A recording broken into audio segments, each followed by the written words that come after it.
check the print driver and the port. If you ever installed more than one HP product on the computer, the product might not be the default printer, or the wrong print driver might have been configured. Follow these steps to check the print driver configuration.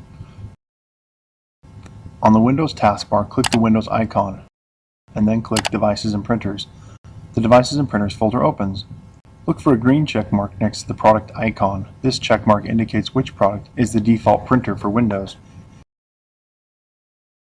Right-click the icon for your product, and then click Printer Properties. The Printer Properties window opens. Click the Ports tab. Look for your product under the Description column and then view the Ports column to the left. Select your connection type to determine which port you should use. USB.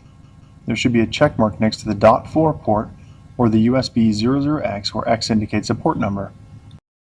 Wired Ethernet or wireless network.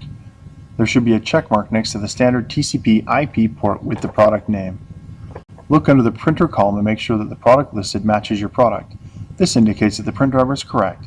If the port setting or the print driver is not correct, you must reinstall the HP software. Restart the computer and then try the print job again.